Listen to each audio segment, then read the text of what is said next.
The oak tree in the central garden of the Tideborn was 300 years old. It had no business being alive. No tree should grow inside a starship. But this one did, because every human child born on Second Hearth had walked past it on the day they turned 10 and pressed a hand against its bark. The bark remembered them. The tree was a list of names written in living wood. Admiral Halen stood beside it now, alone in the false morning light of the garden dome. He was not a young man. The black band on his left wrist had been passed down through his family for 30 generations. He turned it slowly with his thumb and listened to the hum of the ship around him. A soft chime sounded near the garden gate. Commander Rel stepped through, her boots making no noise on the soil path. She was shorter than Halen, sharper in every line, the kind of officer who did not waste a single breath. She stopped 2 steps behind him and waited. "How long?" Halen asked. 6 hours to the border. The last drift correction is complete." He nodded but did not turn. "Walk with me." They moved through the garden together, past beds of dark green vegetables that had been grown from seeds older than any human empire, past a small pond where koi the color of rust slipped under lily pads. None of it should have existed. All of it did. The Tideborn was not a warship in the way other species understood warships. It was a memory of a planet, made into a vessel. "The crew," Rel said quietly. "Tell me." "They are ready. Some are too ready. The younger ones especially, the ones who have only read about Earth." Halen stopped at the edge of the pond. A koi rose for a moment, then dropped back into shadow. "They will calm down," he said, "after the first kill, or they will not, and we will send them home." Rel did not answer. There was no home to send them to. That was not also this ship. They left the garden and entered the long spine corridor that ran the length of the Tideborn. The corridor was wide enough for a transport vehicle and dark enough that a person could lose track of where the walls ended. Sailors passed them and saluted in silence. The Tideborn did not believe in noise. In the command deck, the main display was already waiting. It showed the Voreth border as a soft blue line drawn across a slow-turning star map. On the other side of that line, 60 star systems pulsed in different colors. The empire that had killed Earth was still there, still rich, still loud, still throwing parties. Engineer Toma was at the weapons station, leaning over a junior officer's shoulder. Toma was a big man with quiet hands. He looked up when Halen entered and gave a small nod. Dr. Myra was already in her seat, a thin woman with gray at her temples, reading something on a glass tablet. She did not look up. She rarely did before a meeting started. Halen took his chair. The others gathered around the small round table at the center of the deck. There was no head of the table. There never had been. "Status," Halen said. Toma spoke first. "The long answer is at full charge. Secondary systems are quiet and will stay quiet. The veil generators are tested and locked. We can hide 400 ships in plain space for up to 11 minutes at a time. After that, the field weakens. The enemy will see us." 11 minutes is more than we need. "Yes." Myra looked up at last. "The Voreth civilian networks are still active. I have been listening for 3 weeks. They are preparing for the day of the quiet sky. The official channels are running short films about the silencing of Earth. They show the recording, our recording. They edited the audio so the screams are quieter." Halen's hand tightened on the arm of his chair, just for a moment. Then it loosened again. "Anything new?" "One thing." Myra slid her tablet across the table. A still image appeared above it.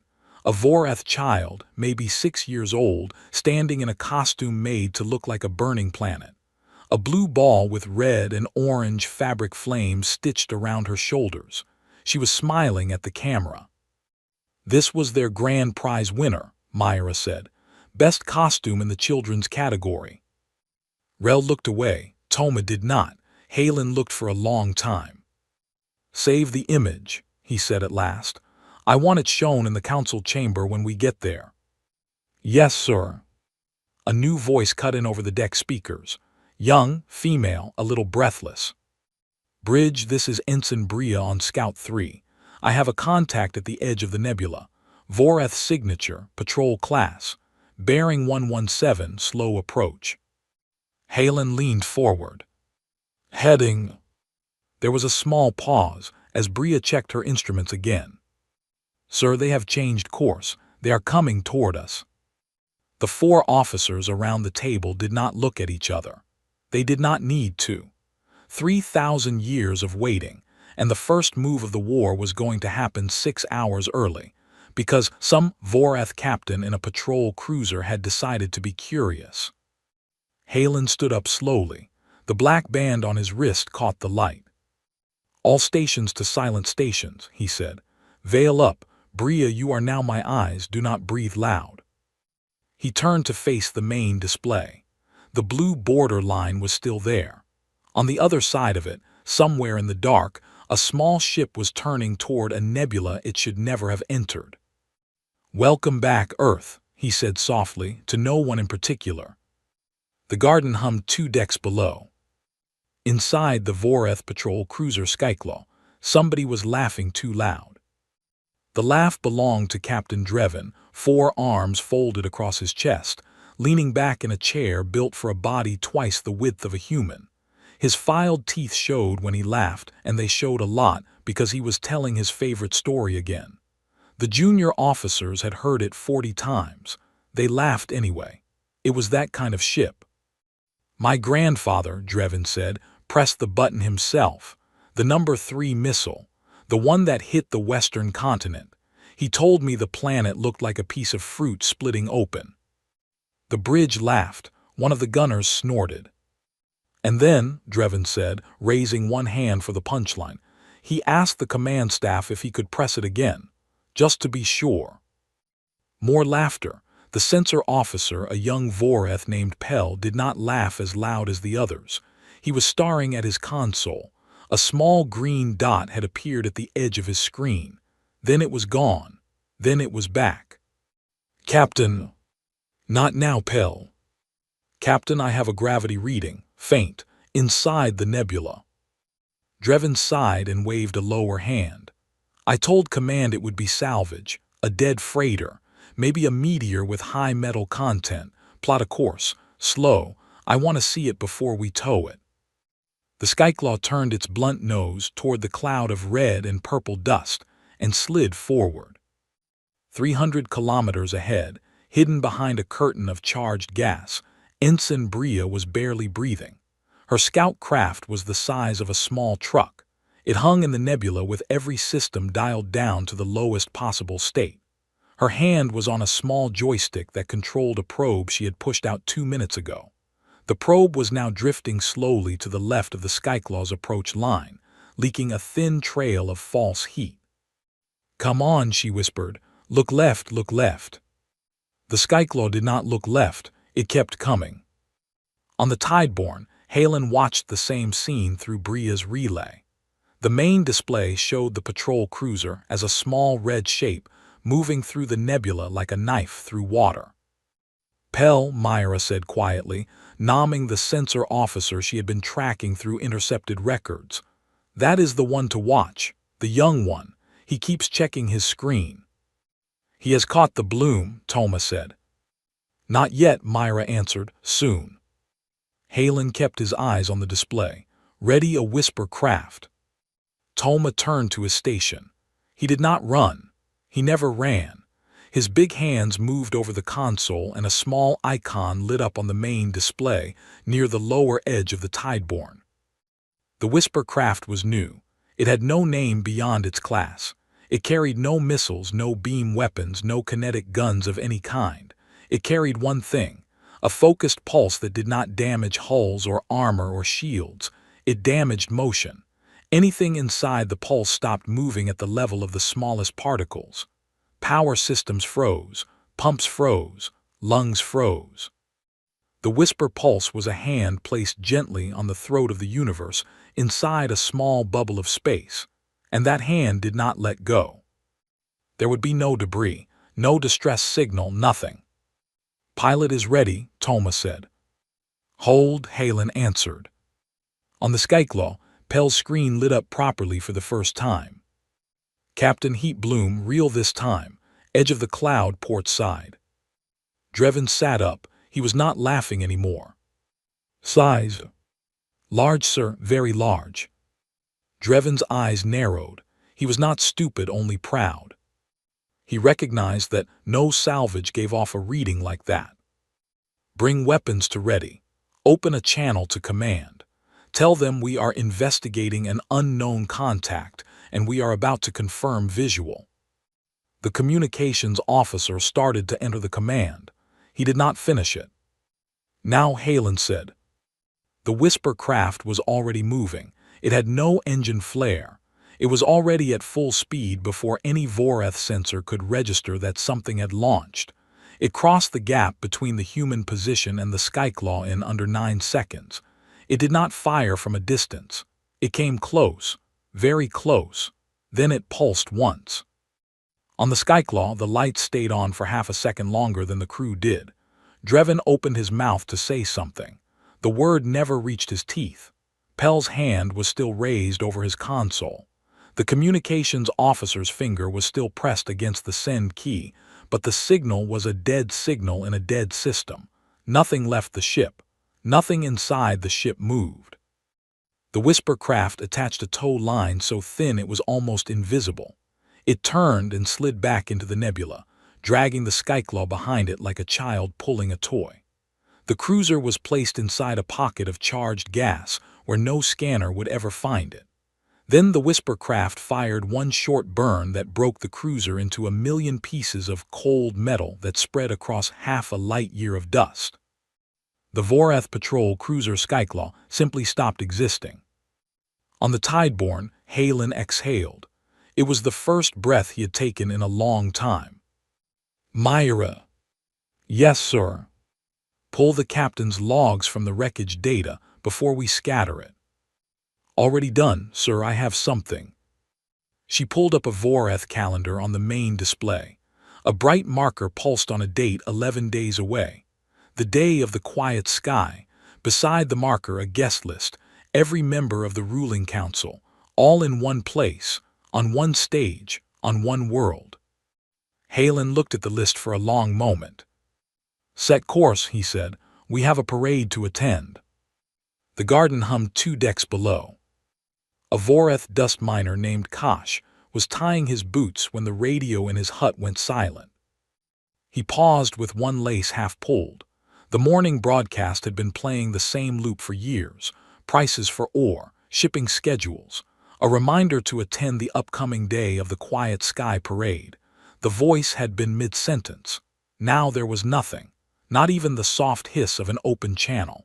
The radio was dead in a way that radios are not supposed to be dead, as if it had never been built. Kosh stood up. He walked outside. The desert moon was cold in the morning, and the twin suns of the system were just rising over the ridge.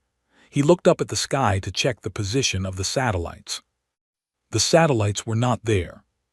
He turned slowly in a circle. The mining base behind him, 300 families and a tower of communications dishes, was completely quiet. No engines, no alarms. The big dishes on the central tower were not spinning. They were not even pointed at the sky anymore. They had drooped like flowers cut from their stems.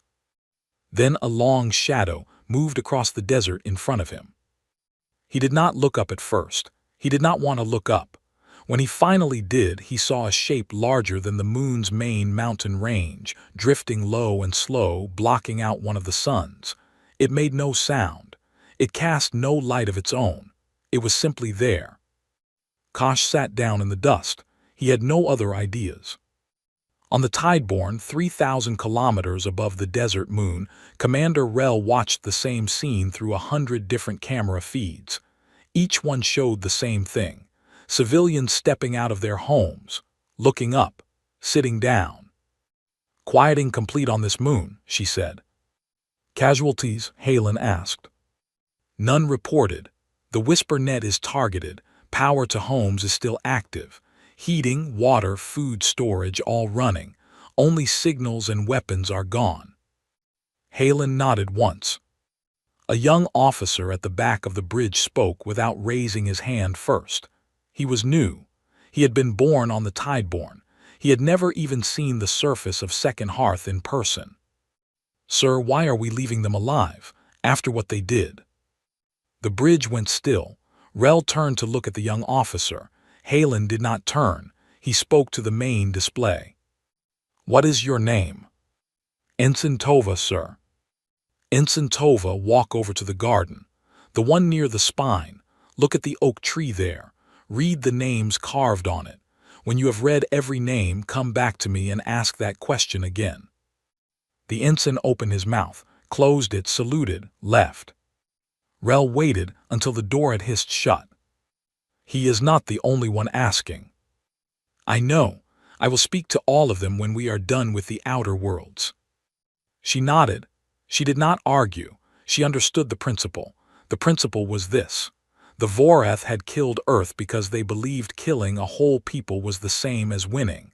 Humans did not believe that anymore. Humans had a long memory and a longer patience, and patience does not bomb children. By the end of the second day, 12 Vorath outer colonies had gone quiet. By the end of the fifth day, 27. The pattern was always the same. The signals died first. The weapons died second. The escape ships died third. Then a shadow passed overhead and went away. No human boots touched any of these worlds. No human voice spoke to them. The shadow just looked at them, then moved on. Vorath High Command on the homeworld received nothing for 6 straight days. 6 days of silence from 27 systems was a thing that had never happened in the history of the Empire. The internal channels began to panic. On the 7th day, Halen released the message. It was sent on every Vorath frequency at once. Civilian, military, religious, commercial, even the children's entertainment channels. Every screen on every world in the Empire, except the outer colonies that no longer had screens, lit up at the same moment. The message was short. It showed Earth burning, real footage. The recording the original escape ship had carried for 3,000 years, the blue planet cracking, the cities turning to ash, the sound of the screams left at full volume. Then a single line of text appeared in Old Vorath script, the script of the founding emperors, the script that was now only read by historians and priests. "We came back." That was the whole message. In the markets of Vorath Prime, Vorath civilians stood frozen in front of public screens. Some dropped their bags. Some sat down where they stood. Some began to laugh. The high nervous laugh of a species that has just understood it is no longer the apex predator. Children pulled at the sleeves of their parents and asked what the words meant. The parents did not always know how to answer. In the ruling council chamber, the chief minister called for an immediate denial, a faked recording, a rival faction. The denial went out on the official channels. The civilians did not believe it. They had seen the recording. The recording was not the kind of thing you could fake.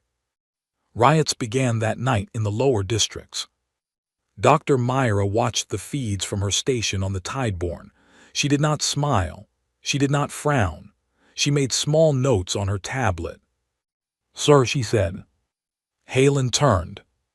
"They are mobilizing the war fleet, every dreadnought, every cruiser. They are pulling them to a system called Corvin's Edge, their fallback line. They want to meet us there." Halen looked at the star map. "Then we will not keep them waiting," he said. The garden hummed 2 decks below. 200 Vorath warships were parked in a perfect ring around the dead star at the center of Corvin's Edge, and Grand Admiral Vasan was personally polishing the ceremonial blade on his belt. He did this before every battle. The blade was symbolic. Modern Vorath officers did not fight with knives, but Vasan believed a clean blade meant a clean mind, and a clean mind won battles. He sat on the command throne of the super dreadnought Iron Stalker and ran a soft cloth along the edge of the metal. His chief of staff, a thin officer named Ressa, stood 3 paces below the throne and waited. Speak, Vasan said.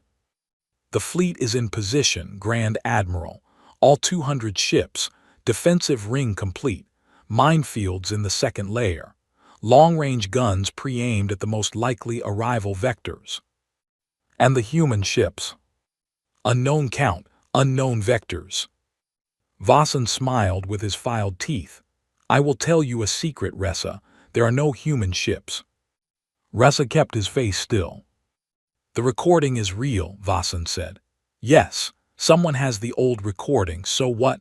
Recordings can be stolen, recordings can be moved. I believe one of our own rival houses is using human imagery to start a civil war.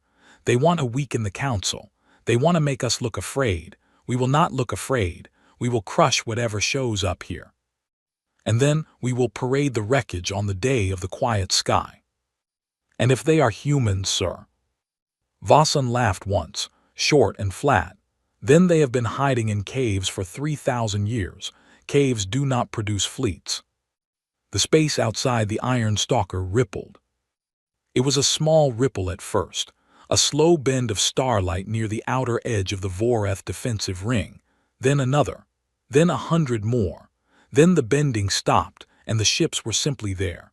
40 human dreadnoughts arranged in a wide circle with the Tideborn at the center. Matte black hulls that drank the light of the dead star and gave nothing back. The Voreth bridge went quiet. Vasan stopped polishing. That is 40 ships, Ressa said. Yes. We have 200. Yes. Vasan set the blade aside. He stood up slowly. Order full attack, every gun, every missile now. The order went out. 200 Voreth warships fired at once. The space between the two fleets lit up with thousands of missile trails and beam columns. It was a wall of fire that should have shredded 40 ships into vapor. It did not reach them. Halfway across the gap, every missile in the Voreth wave simply stopped. Some exploded. Some hung in space like frozen birds. The beams scattered as if hitting a wall that no eye could see. Vasan's mouth opened slightly. Sir, Ressa said quietly, something is in the gap. Halen was watching from the command deck of the Tideborn. He did not raise his voice. He did not need to. Drop the veil. Engineer Toma pressed 3 keys. Around the 40 human dreadnoughts, a second ring of ships appeared, then a third, then a fourth. The light-bending fields fell away in layers. 400 human warships became visible to the Voreth fleet, all at once, all of them already firing. On the Iron Stalker, Vasan sat down, not on his throne, on the steps below it. The battle was not a battle. It was a math problem solving itself. Voreth ships broke apart in the calm, methodical way that things break when they are taken apart by something patient. Human gunners did not overfire. They did not panic shoot. Each shot was placed. Engine, bridge, power core. A ship would flash once, lose all motion, and drift. The human fleet did not finish the drifting ships. They moved on to the next ones. Then Halen spoke into his command channel. Toma, the long answer.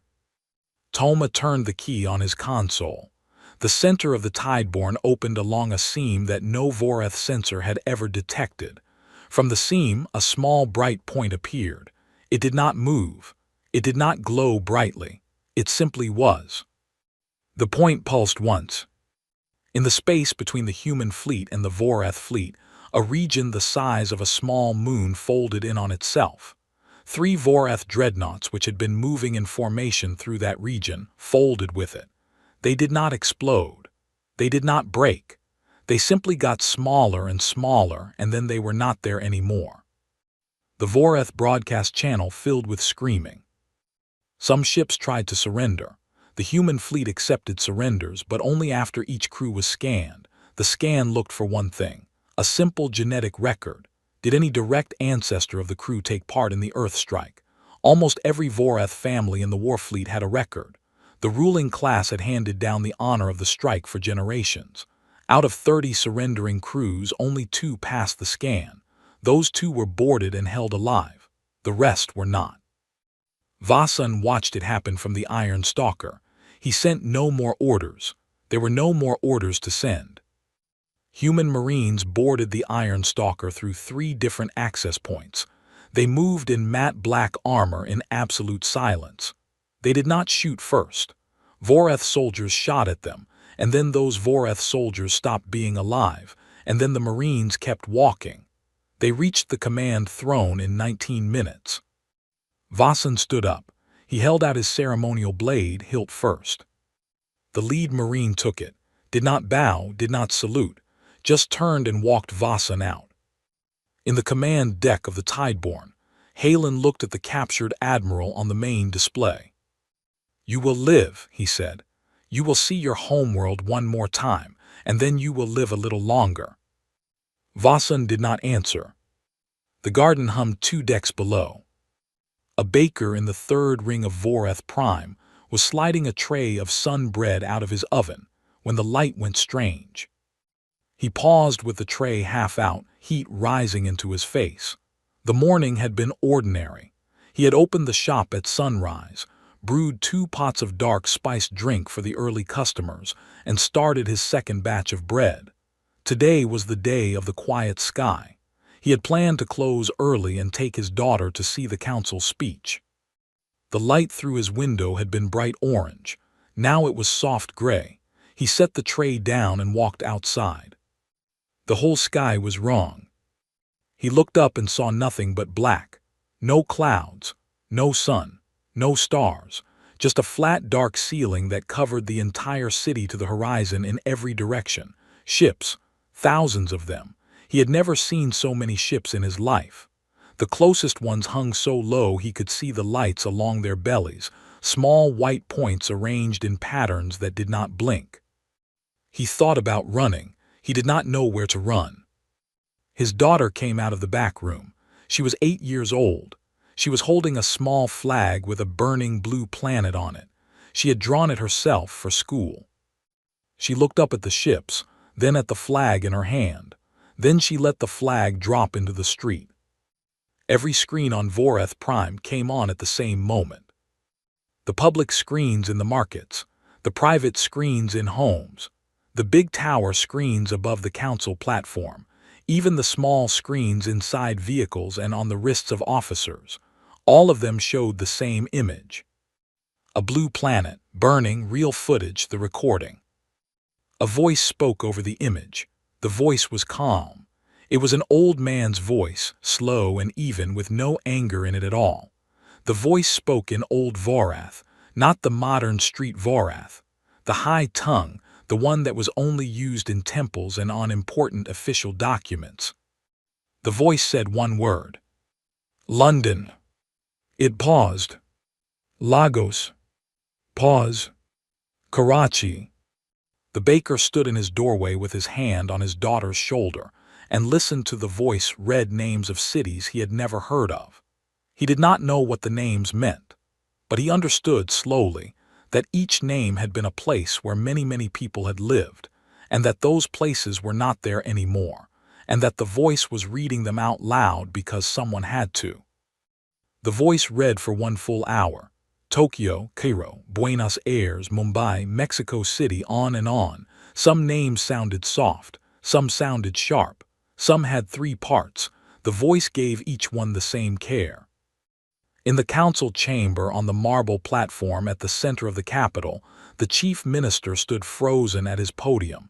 He had been about to give the annual speech. His staff was screaming at him to do something.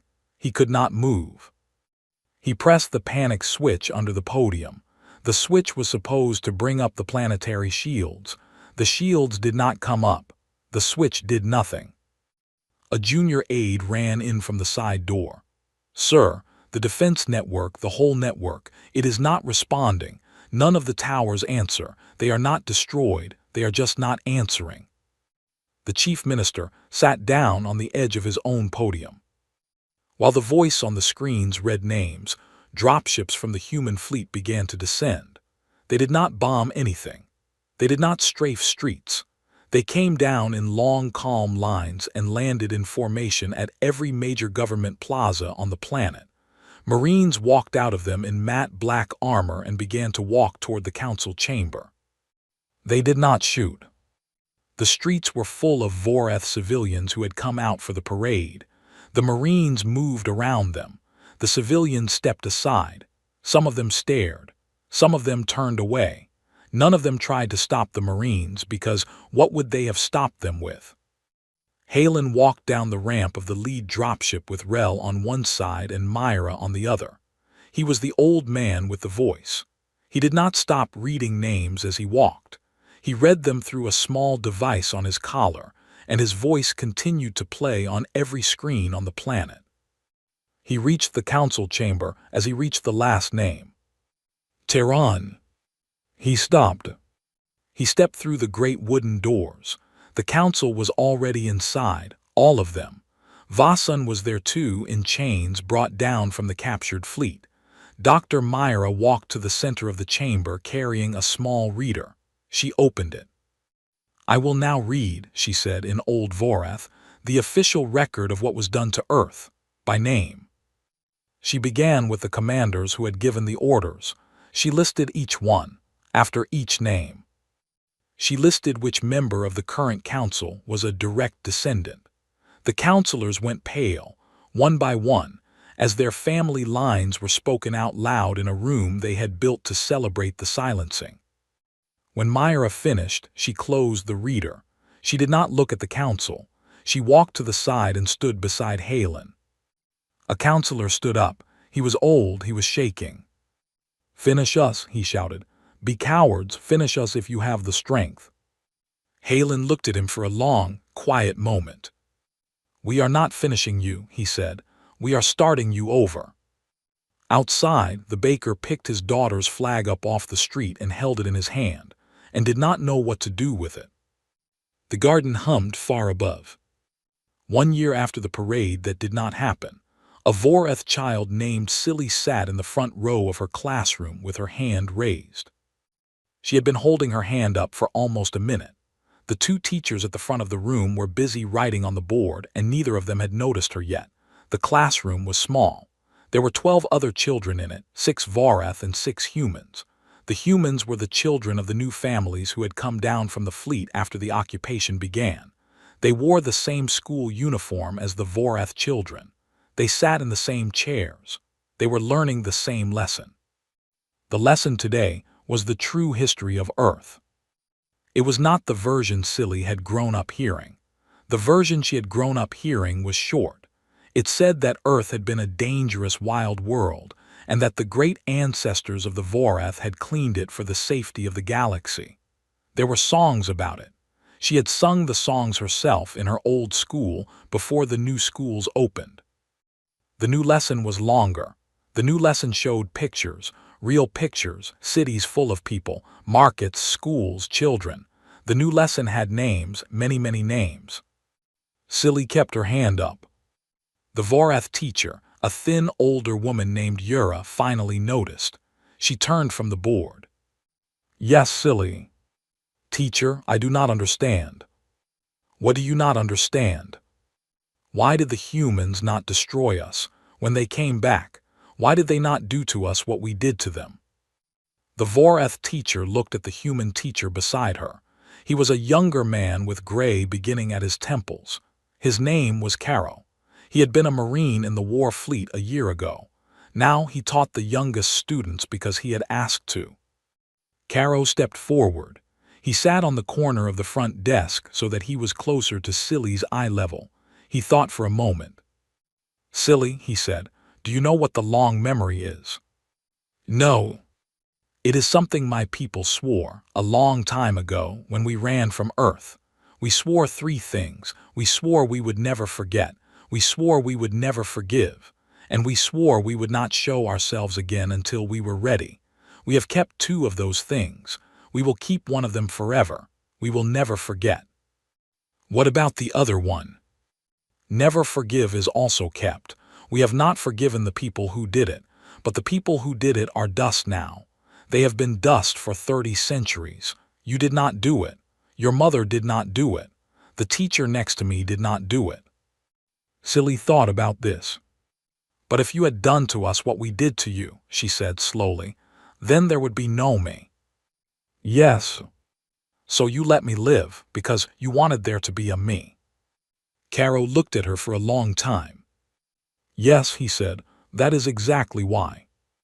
Far above the school, on the marble platform at the center of the capital, Admiral Halen stood alone in the cold morning. The platform had been cleared.